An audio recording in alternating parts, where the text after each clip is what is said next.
11월 마지막 주일입니다.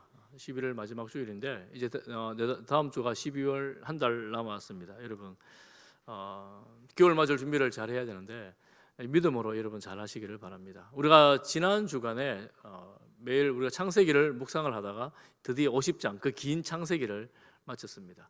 창세기는 우리가 아는 것처럼 천지 창조로 시작을 합니다.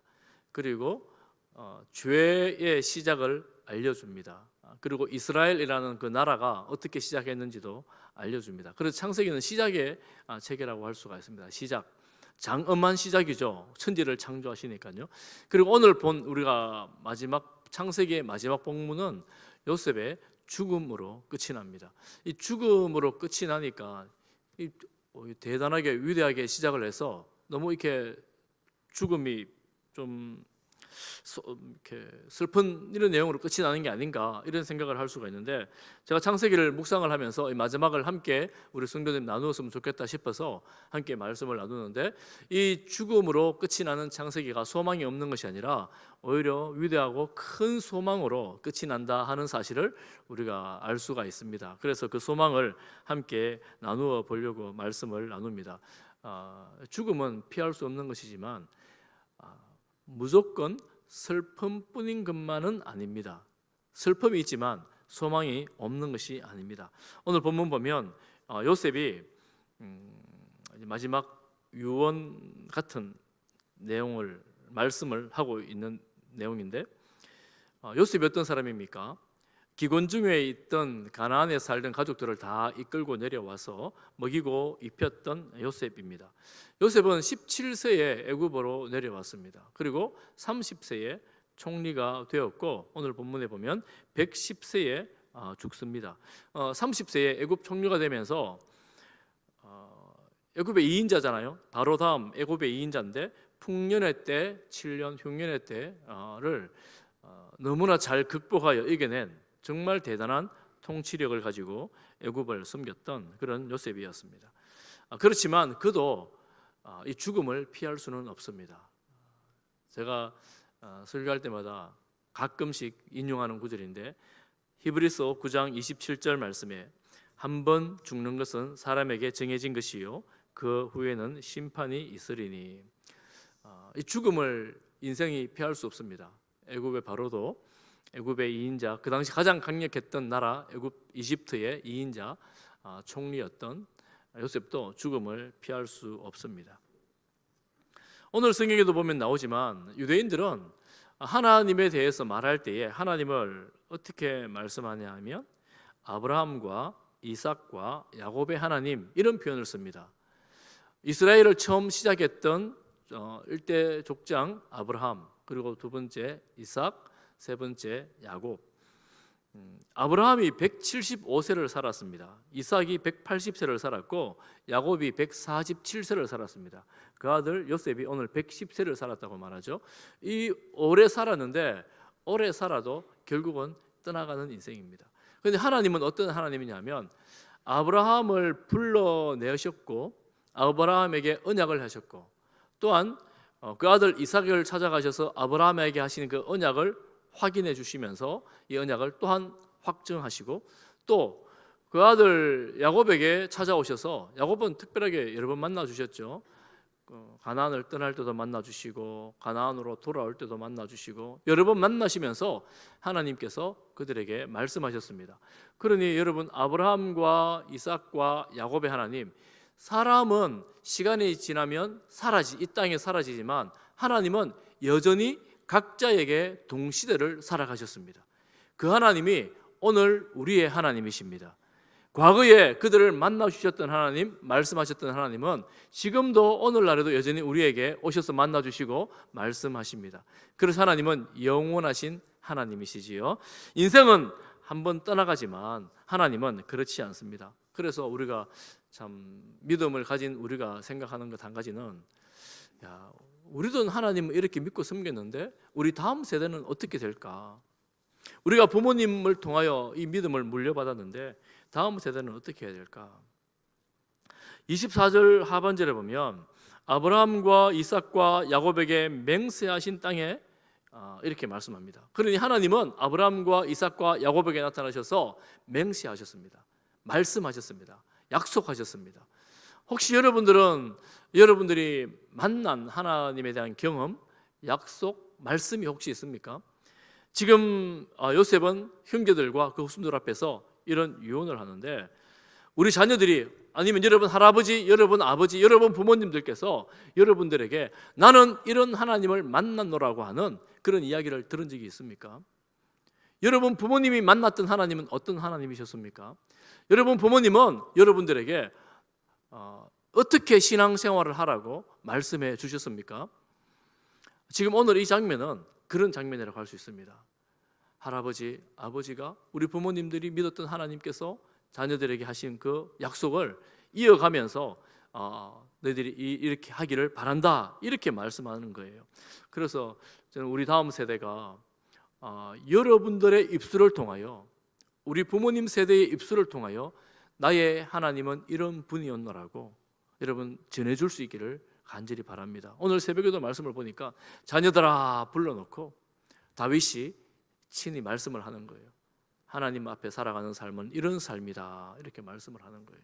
그 삶이 얼마나 복됩니까? 이렇게 되어질 때에 우리의 믿음의 신앙의 계승이 이루어질 것입니다. 하나님께서 여전히 우리 가족, 우리 가문 가운데에 대를 이어 하나님을 섬기는 가정으로 세워주실 것입니다. 그래서 부모님이 중요합니다. 여러분이 참 중요합니다. 여러분 옆에서 보면 손 꼭 붙잡고 이렇게 서로 격려해 주십시오. 집사님이 중요합니다. 네, 집사님이 정말 중요합니다. 여러분 정말 중요해요. 왜냐하면 이 믿음이 요즘 다음 세대가 신앙생활 하기가 너무 어려운 세대가 됐거든요. 이 믿음이 어떻게 언제까지 갈지 우리가 장담하지 못해요. 그러니 우리가 정말 하나님 앞에서 이런 삶을 살아야 되는구나 하는 것을 꼭 기억하시고 전해줄 수 있기를 바랍니다. 그 하나님께서 그 요셉에게 어떤 인생으로 살도록 하셨는가? 요셉이 당부를 하는데 이렇게 말하죠. 나는 죽을 것이나, 첫 번째 당부는 하나님이 당신들을 돌보실 것입니다, 이렇게 말합니다. 여러분 요셉같이 우여곡절이 많았던 그런 인생이 아마 많지 않을 거예요. 요셉의 인생을 요즘 말로 하면 엉키고 설켜, 그리고 그야말로 꼬여버린 그런 인생을 젊은 시절 살았습니다.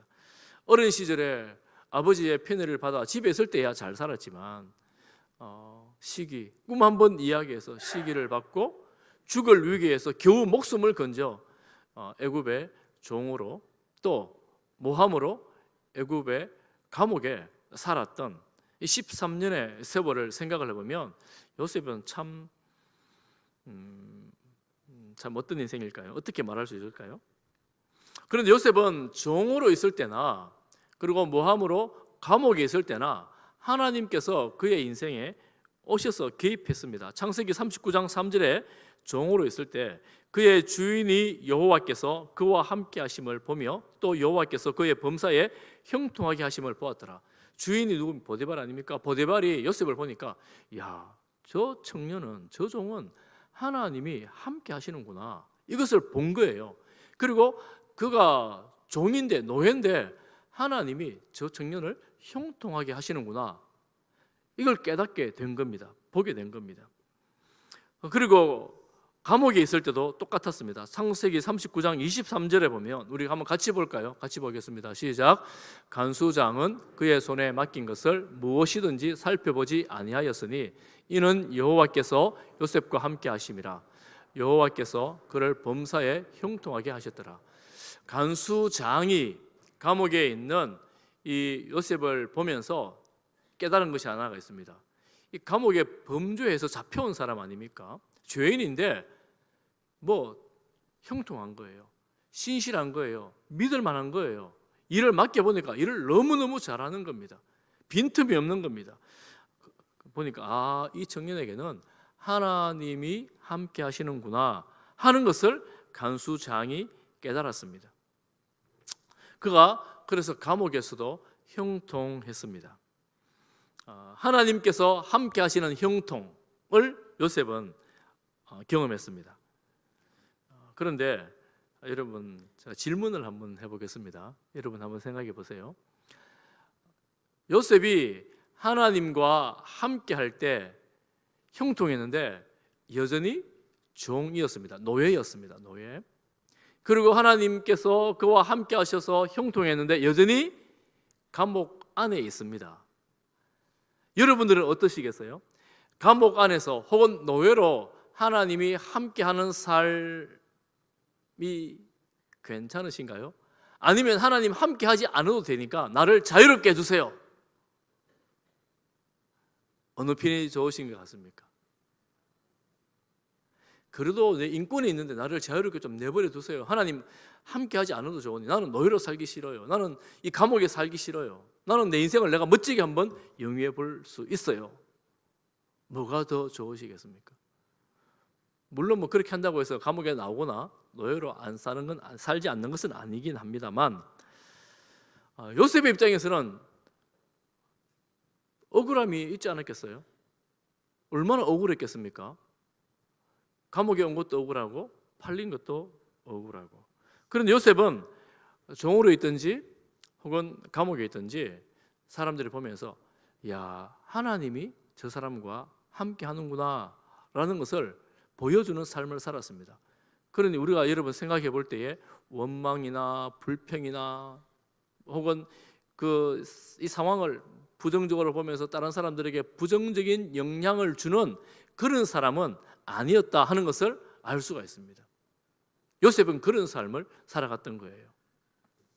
억울했을 테지만 그 억울함으로 세상에 대해서 부정적으로 살지는 않았다는 겁니다. 우리가 그의 삶을 볼 때에 한 가지를 알 수가 있는 게 있는데, 그게 뭐냐면 그는 그의 인생을 이렇게 해석하는 거예요. 하나님께서 나를 돌보셨습니다. 그의 인생을 이렇게 해석을 합니다. 어떻게 알 수 있습니까? 형들이 가뭄의 때에 찾아왔죠. 처음에는 이런저런 과정을 지나긴 하지만 그 자신을 열어놓을 때에 이렇게 말하지 않습니까? 내가 이곳에 온 것은 하나님이 보내신 것입니다. 이렇게 말합니다. 형들이 이렇게 생각했어요. 아버지가 왔으니까 아버지 때문에 이 요셉이 우리에게 잘해주는구나, 우리를 환대하는구나 라고 생각을 했던 것 같습니다. 요셉은 아버지가 130세에 애굽에 내려옵니다. 애굽에 와서 17년을 살고 147세에 야곱이 죽습니다. 17년 후에 야곱이 죽고 나서 형들은 여전한 두려움에 쌓여 있습니다. 아버지가 죽었으니 우리가 또다시 이 노예로 살든지 뭐 이런 어려운 삶을 살지 않겠나, 이렇게 생각했을 때 창세기 50장 19절 이하에 보면 두려워하지 마십시오. 내가 하나님을 대신하겠습니까? 당신들은 나를 해하려고 했지만 그것이 아닙니다. 하나님이 선으로 바꾸셔서 많은 백성을 살리셨습니다. 두려워하지 마십시오. 내가 당신들과 당신들의 자녀를 기르겠습니다. 이렇게 말합니다. 위로를 합니다. 17년 전에 했던 그 말들을 다시 하면서 그들을 돌보겠다고 확증을 해주고 있습니다. 이 말은 무엇입니까? 17년 전이나 17년이 지난 지금이나 내 인생은 하나님이 돌보셨습니다. 하나님이 선으로 바꾸셨습니다. 이렇게 말을 하고 있는 겁니다. 어쩌면 이 야곱의 자녀들은 그들 평생에서 가장 부유한 삶을 살았을 것 같아요. 애굽에 내려온 삶이 대략 생각해보면 약 한 80년 정도 됩니다. 요셉이 죽기까지가. 요셉이 죽은 이후까지 요셉을 기억하던 세대의 총리를 기억하는 세대였다면 한 100년 정도까지는, 400년 있잖아요. 한 100년 정도까지는 이 이스라엘 백성들이 애굽에서 얼마나 풍요로운 삶을 살았겠습니까? 뭐 이런 거지요. 어린 애들이 나가서 우리 삼촌이 요셉이야, 뭐 이렇게 말하는 거예요. 또 요셉의 형들이 밖에 나가면 야, 내 동생이 저 바로의 궁궐에 있어, 뭐 이러는 거지요. 요즘 생각해 보면 그 권력이 얼마나 대단했겠습니까? 세상에 나가면 안 통하는 일이 뭐가 있었겠습니까? 그 시대에 그 권력으로. 그러니 이 요셉의 이름을 대기만 하면 모든 일을 다 할 수 있었던 그 형들, 가장 잘 먹고 잘 입고 부유했던, 잘 살던 그때 어떻게 됐습니까? 요셉이 죽는 거예요. 그때 요셉이 하는 말이 그거죠. 나는 죽지만 하나님께서 여러분들을 돌보십니다 하는 겁니다. 이게 17년 전에 했던 고백과 똑같습니다. 45장 7절 8절에 보면 그런 고백이 나오거든요. 나를 이리로 보낸 분은 여러분이 아니라 하나님입니다. 그러니 요셉은 자기 인생을 하나님의 돌보심이 총리가 된 이후에 깨닫고 나서 죽을 때까지 그 고백을 계속해서 유지해 나갔다고 볼 수가 있습니다. 그러니 지금 하는 하나님이 당신들을 돌보십니다, 이 말은 곧 자기의 간증과 같은 그런 고백이다, 이렇게 말할 수가 있습니다. 그런데 형제들 입장에서, 그 자녀들 입장에서 한번 생각해 보십시오. 밖에 나가서 우리 삼촌이, 우리 경상님을 아재가, 우리 형제가 요셉이야라고 떵떵거리며 살았는데 요셉이 죽어버렸어요. 어쩌면 그 요셉의 형제들과 요셉의 그 후손들, 그 야곱의 자녀들은 그의 생명줄이 요셉이었습니다. 어쩌면 하나님을 믿는다고 말은 했지만 이 요셉만 보고 살았던 거죠. 요셉이 전적으로 돌봤으니까요. 먹이고 입히고 살도록 모든 근거를 제공했으니까요. 소망이 요셉이었는데 이 소망이 끊어진 거죠. 그리고 하나님이 돌보신대요. 하나님이 눈에 안 보이시는데 눈에 보이는 요셉이 계속 살면 우리 인생이 더 좋을 텐데, 여러분의 소망은 무엇입니까? 여러분은 무엇을 여러분 삶의 근거로, 나의 생존의 기본으로 삼고 살아가십니까?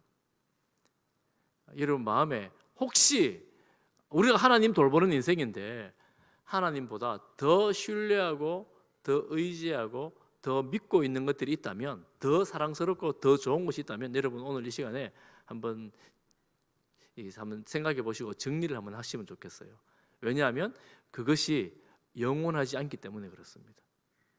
영원하지 않습니다. 내가 그것을 그렇게 좋아하고 그것을 그렇게 의지하고 그것 때문에 살아간다 해도 과언이 아닌데 그것은 영원하지 않습니다. 우리의 생명조차도 영원하지 않은데 이 세상에 영원한 것이 무엇이 있겠습니까? 무엇이 영원하십니까? 하나님이 영원하십니다. 오늘 본문에 돌보신다 이 단어가 히브리어로는, 제가 히브리어 잘 사용하지 않는데 파카드라는 용어인데 어떤 의미가 있느냐면 오신다 이런 의미가 있습니다. 하나님이 찾아오신다 이런 의미가 있어요. 실제로 뒤에 제가 보겠지만 출애굽기 13장 19절에는 그렇게 해석을 했어요. 하나님이 찾아오셨다 이렇게 해석을 합니다. 우리가 하나님이 돌보는 인생은 어떤 인생이냐면 하나님이 우리 인생에 개입하는 인생입니다. 하나님이 찾아오시는 거예요, 우리 인생에게. 그래서 하나님이 살아계시고 지금도 주관하고 계시다는 것을 깨닫게 해 주시는 것입니다. 이것을 깨닫는 인생이 복된 인생입니다. 하나님이 내 인생을 돌보시고 하나님이 내 인생 가운데 찾아오시는구나. 그래서 알게 되는구나. 요셉은 13년 동안 그 이유를 잘 몰랐는데, 총리가 되면서 하나님께서 우리 가족들을 만나면서 우리 가족을 살리려고 하나님이 나를 이곳에 보내신 것이구나 하는 이 해석, 하나님이 내 인생 가운데 찾아오셨구나. 그러니 그렇게 고백하는 거죠. 하나님이 돌보셨습니다. 한번 따라해 보겠습니다. 하나님이 돌보셨습니다.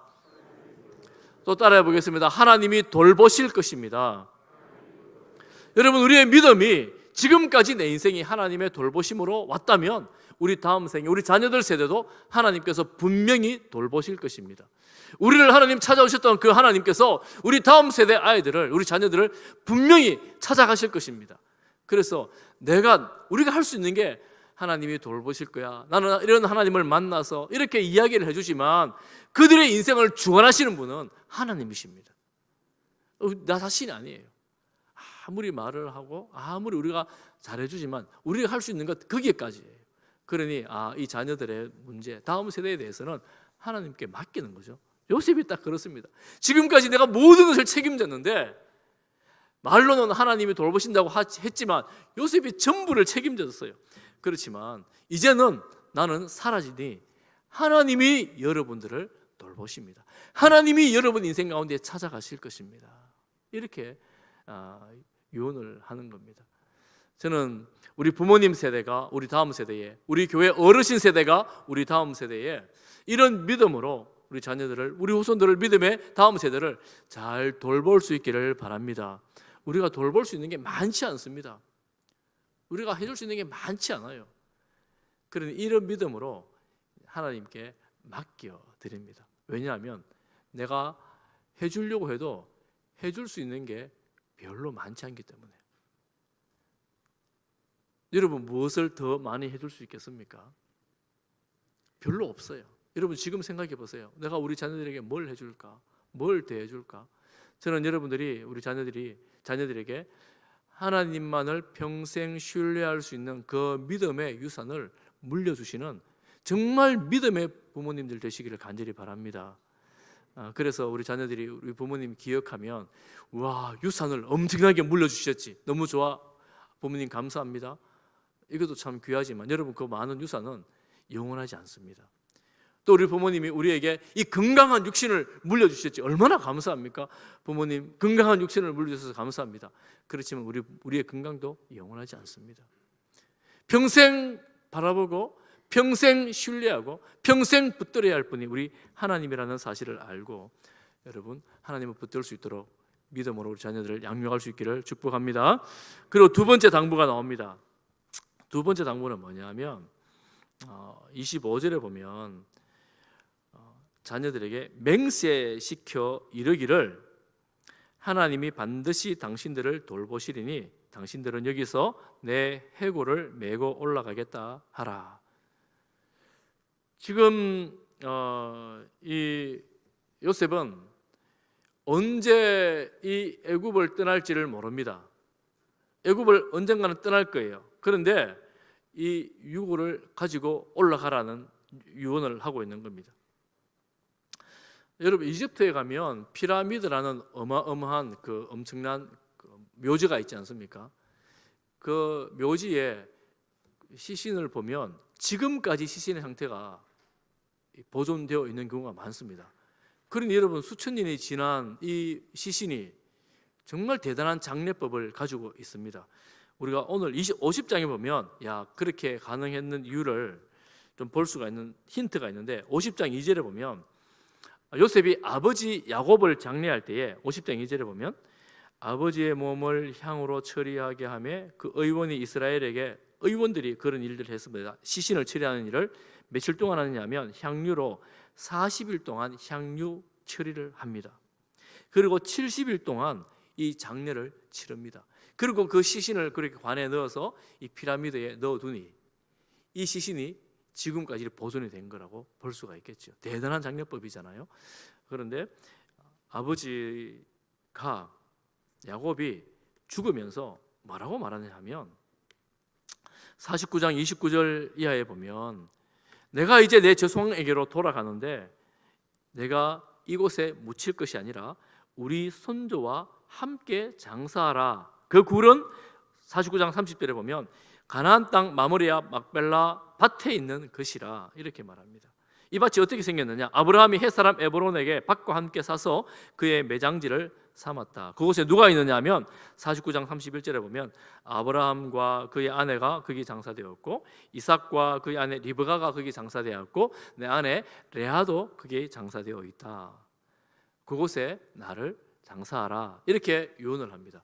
그래서 실제로 50장에 보면 요셉이 아버지를 장례하는데, 야곱을 장례하는데 바로의 허락을 받아서 7절, 여러분 성경 한번 보십시오. 50장 7절 이하에 보면 바로의 모든 신하, 바로 궁의 원로들, 애굽 땅의 원로들, 요셉의 온 집안 식구들, 형제들, 그의 아버지의 모든 집 사람들, 애들하고 짐승 빼놓고 9절에 보면 병거와 기병까지 요셉을 따라 가나안으로 올라갑니다.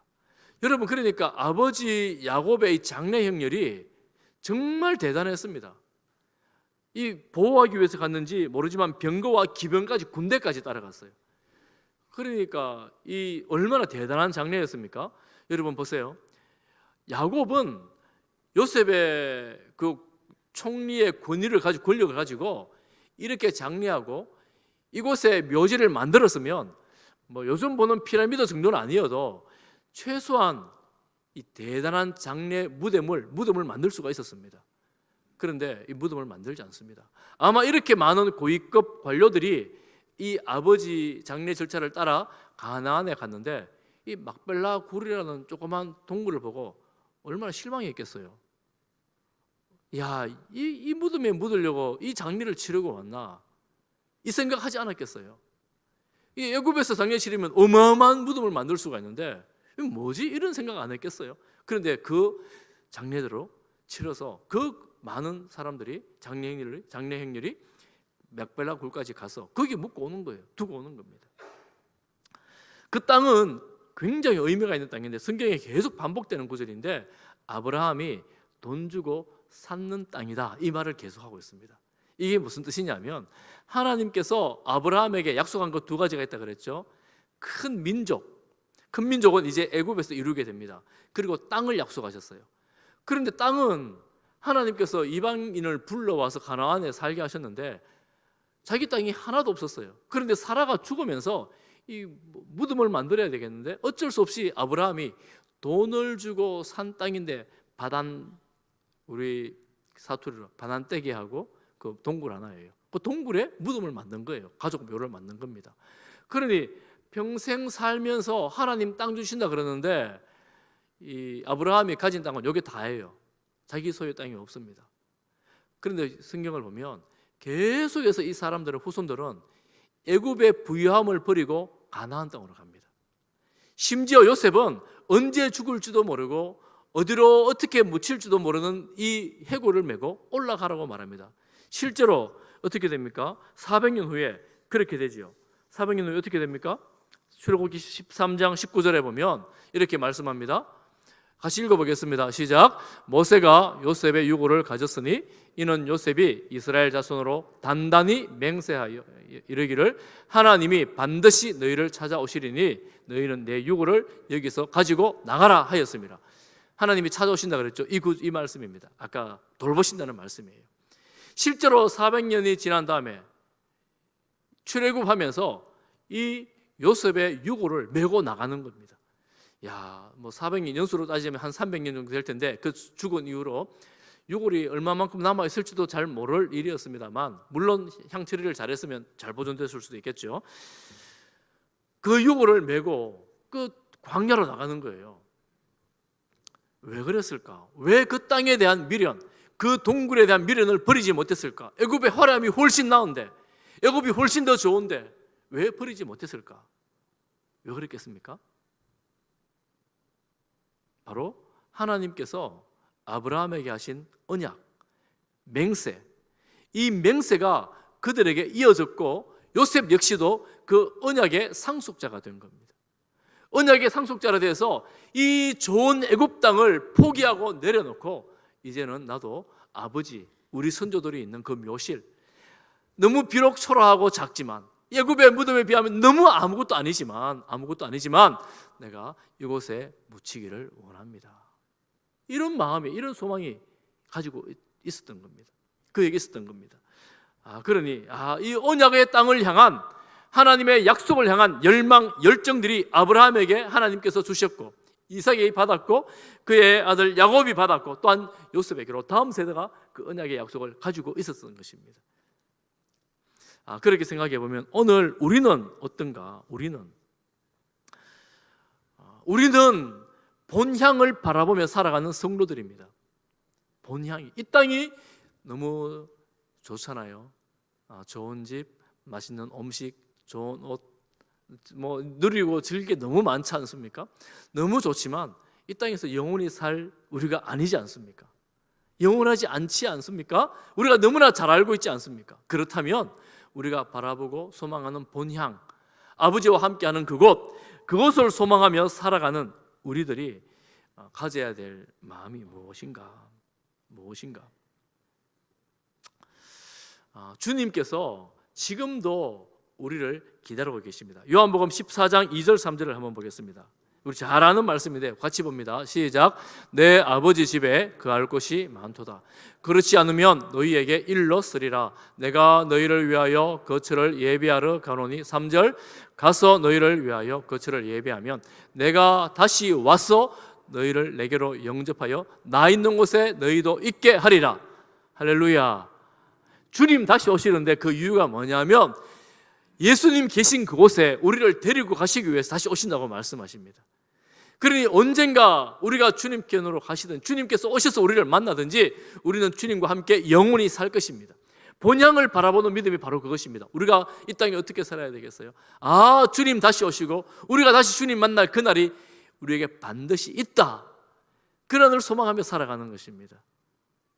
그러니 하나님이 돌보셔서 400년이 지나서 하나님이 찾아오셔서 그들을 출애굽시키고 데려갔던 것처럼 언젠지는 모르지만 주님 오셔서 우리를 데리고 아버지 있는 그 집으로 데리고 갈 텐데 우리가 함께 주님과 함께 살 텐데 이 땅에서 우리의 가진 소망, 그 소망 가지고 살아가는 것입니다. 그 소망이 다시 말씀드리지만 애굽의 화려함이 아닙니다.